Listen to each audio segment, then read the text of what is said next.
So the next question is a body of mass 2 kg is thrown vertically upward with an initial velocity of 20 meter per second. What will be its potential energy at the end of 2 second. आपने potential energy calculate करनी है at the end of 2 second. तो हमें मास दिया है, initial velocity दिया है, जो फाइनल वेलोसिटी है that will be 0. Okay. Acceleration due to gravity जो हमें दिया है that is 10 metre per second. Height उसने एच अचीव किया और टाइम 2 सेकेंड है. ओके. तो सबसे पहले ना हम एस के यानी कि एच की वैल्यू निकालेंगे. वो हम निकालेंगे v square minus u square is equal to 2as की हेल्प से. ठीक है. तो वी 0 है, यू 400, यू का स्केयर करोगे यानी कि 20 का स्केयर करोगे that will be 400. 2 as it is, ए कितना है 10 है. एस की जगह एच लिख दो या एस एज इट इज़ रहने दो. ठीक है. तो ये कितना आ जाएगा 400/20 और यहाँ से हमारा कितना आ जाएगा, एच कितना आ जाएगा 20 आ जाएगा. ओके. और मास कितना है हमारे पास 2 kg है, जी कितना है 10 है. वैल्यू पुट करोगे आपका कितना आ जाएगा 400 joule. Okay. Next is how much work is done when a force of 1 newton moves a body through a distance of 1 metre. तो जब भी मतलब 1 न्यूटन लगे फोर्स और डिस्टेंस मूव हो 1 मीटर, तो वर्क डन होता है 1 joule, because 1 joule is equal to 1 newton metre. Okay.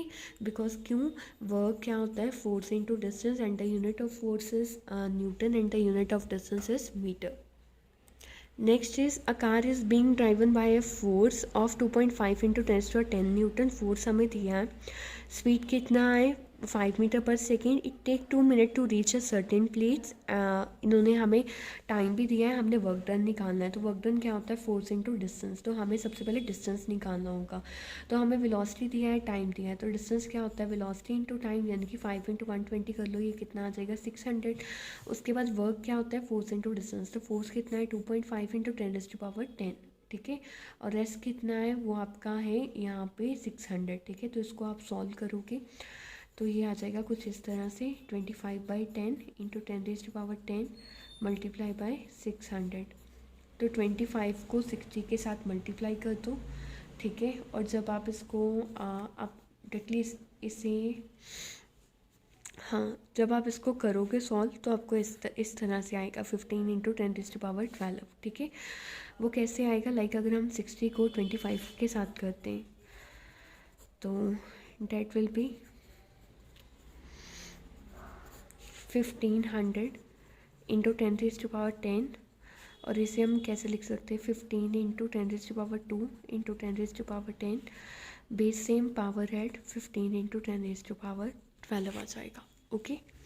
Next explain by an example that a body में possess energy even when it is not in motion. Okay. तो देखो ये क्या है, इन्होंने बोला है कि ज़रूरी नहीं है कि जो बॉडी ने एनर्जी पोसेस करनी है that is always in motion. कहते हैं ऐसी एग्जाम्पल दी थी, अगर वो मोशन में नहीं है तो स्टिल वो एनर्जी प्रोवाइड कर रही है. ओके. तो देखो जो स्ट्रेच रबर बैंड होता है तो that is an example of possessing potential energy, क्योंकि पोटेंशियल एनर्जी जो होती है वो रेस्ट पे जनरेट होती है. ठीक है. तो उसमें कोई भी किसी भी तरह का मोशन नहीं होता है. ओके. नेक्स्ट है on what factor does gravitation potential energy depend. तो ग्रेविटेशन पोटेंशियल एनर्जी का फॉर्मूला क्या होता है, mgh. तो एक मास पे डिपेंड करेगी, एक एक्सेलरेशन ड्यू टू ग्रेविटी पे, एक हाइट पे. ठीक है. एक एग्जांपल दो body processing the kinetic energy, कोई भी एग्जांपल लिख दो जो मोशन में है. ओके. और जो पोटेंशियल एनर्जी है इसमें भी आप कोई भी लिस्ट कर सकते हो जो रेस्ट पे है. उसके बाद है नेक्स्ट है कि कोई भी 2 एग्जांपल दो कि बॉडी जो है वो किनेटिक एनर्जी भी प्रोसेस कर रही है और पोटेंशियल एनर्जी भी. तो ये हमने शॉर्ट क्वेश्चन के एग्जांपल में भी किया था. That is a man climbing up a hill and a flying aeroplane both are possessing the kinetic energy as well as potential energy. Okay. How much is the mass of a man. आपने mass निकालना है. He has to do work done दिया है and जो आपको height दिया है. ठीक है. यानी कि जो हमने वेट क्या होता है मास इंटू mgh होता है हमारे पास वेट. ठीक है.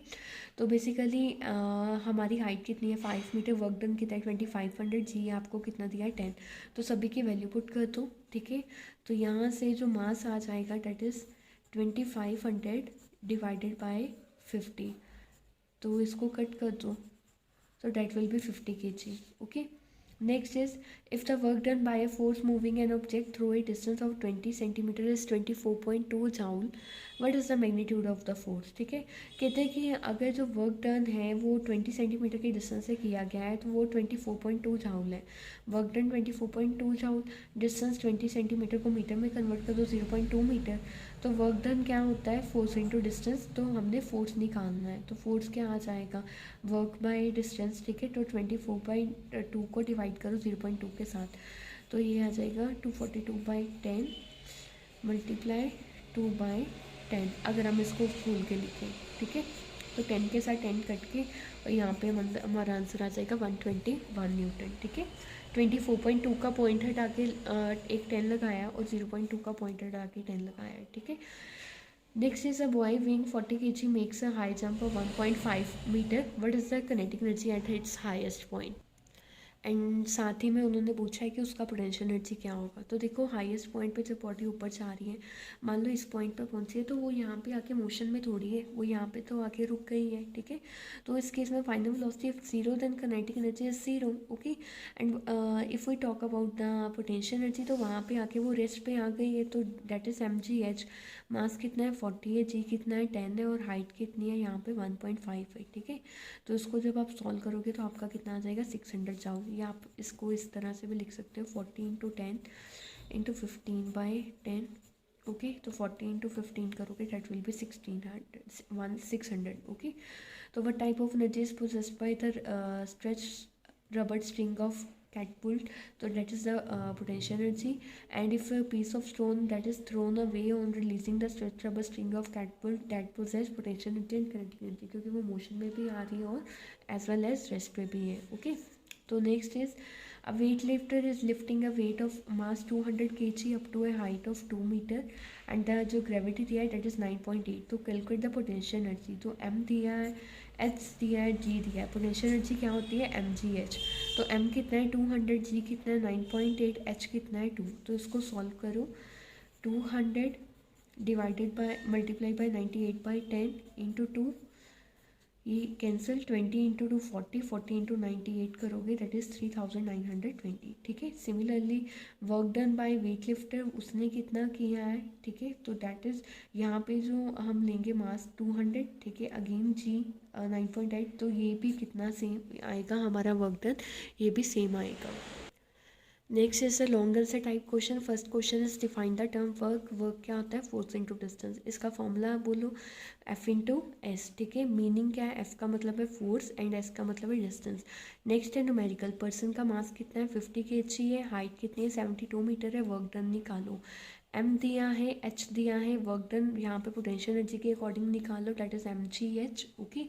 देखो अगर तो फोर्स और डिस्टेंस दिया है तो आप directly W is equal to F into S लगा लो। अगर नहीं दिया, एम और जी एच को इन्वॉल्व किया, देन पोटेंशियल एनर्जी के अकॉर्डिंग निकाल लो, okay. Then when do we say that work is done, कब हम कहते हैं कि वर्क हुआ है, ठीक है।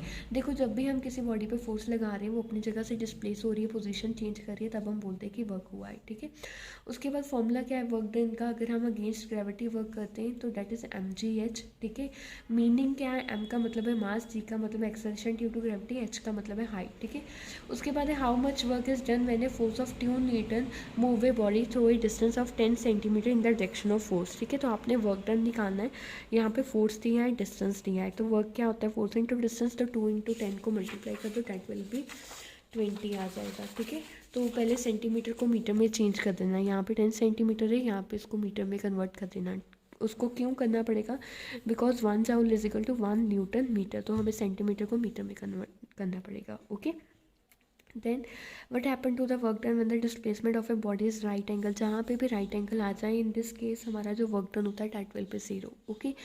Next is a force of 15 newton act on a body and move it a distance of 4 metre on a horizontal solve surface, calculate the work done if the direction of force at right angle 60 degree, okay. तो force दिया है, distance दिया है और इसमें angle भी दिया है, ठीक है। तो हमारे पास वर्क क्या होता है एफ इंटू एस, और नॉर्मली हम इसे क्या लिखते हैं क्रॉस प्रोडक्ट को हटा के एफ एस कॉस थीटा। तो यहाँ पे कॉस थीटा कॉस 60 की वैल्यू कितनी होती है हमारे पास 1/2, 1/2 कितना आ गया हमारे पास 0.5, ओके। तो 50 इंटू 5/10 इंटू 4, तो डेट इज़ 25, 5 का 25, 25 इंटू 4 100 आ जाएगा, ठीक है। Next is define the term of energy of a body. Energy is the ability to do work. ऐसा ही यूनिट एनर्जी का क्या है, same as work, that is joule. Various form of energy, kinetic energy, potential energy, chemical, heat, light, sound, whatever. Okay, next है two body having equal masses are moving with the uniform speed v and 2v. Find the ratio of their kinetic energy. kinetic energy का ratio निकालना है. kinetic energy का formula क्या होता है, half m v square. Okay, तो यहाँ पे जो फर्स्ट आएगा that is 1/2 m v square, जो सेकंड आएगा डेट इज़ 1/m2v स्क्वायर, और उसके बाद आप इनका क्या ले लोगे, रेशियो ले लोगे. Okay, next is what do you understand by the kinetic energy of a body. Kinetic energy क्या होती है, किसी के मोशन के कारण होती है. ठीक है, कहते हैं if a body is thrown vertically upward its velocity goes on decreasing. What happen to the kinetic energy as is velocity become zero. ठीक है, देखो अगर वेलोसिटी ही ज़ीरो हो गया तो किनेटिक एनर्जी का फॉर्मूला क्या होता है, हाफ एम वी स्क्वायर. तो अगर ये वैल्यू ज़ीरो होगी तो ज़ीरो को किसी के साथ भी मल्टीप्लाई करोगे तो answer will be zero. It means kinetic energy will be zero. Okay, explain by an example what is mean by potential energy. तो पोटेंशियल एनर्जी क्या होती है, basically due to the rest position of any object, उसे हम क्या बोलते हैं, potential energy बोलते हैं. ग्रेविटेशन पोटेंशियल एनर्जी का फॉर्मूला क्या है, mgh. डिफरेंस क्या है kinetic energy and potential energy के बीच में.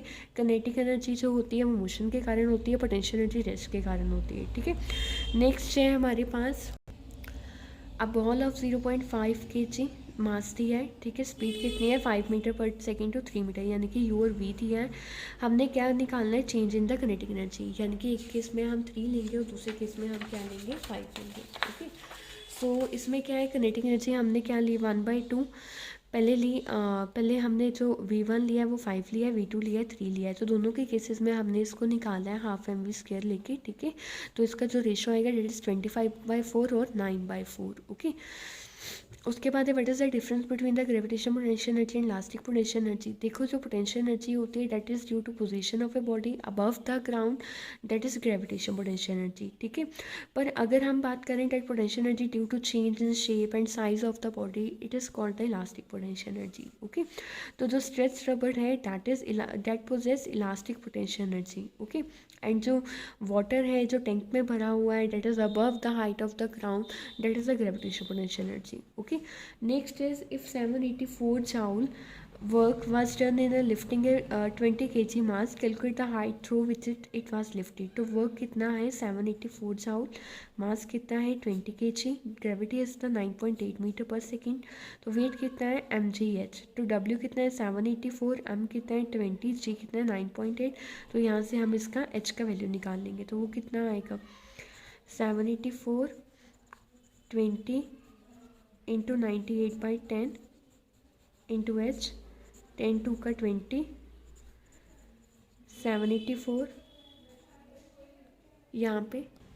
तो यहाँ पे ये आ जाएगा 196 और एच का वैल्यू कितना आ जाएगा 784 196. यहाँ पे आप इसकी कटिंग भी कर सकते हो, 2 से स्टार्ट हो जाओ.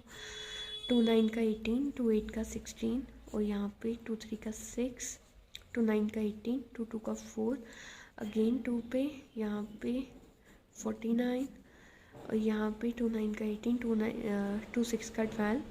ओके, अब देखो अगर ये 7 के टेबल पे कट होता है तो 7 2 का 14, तो हाँ ये 7 के हो जाएगा. 7 7 का 49, 7 2 का 14, 19 में से 14 गए 5, 7 8 का 56. ओके, अगेन 7 पे 7 4 का 28. तो यहाँ पे जो हाइट आएगा दैट इज 4 मीटर. ओके.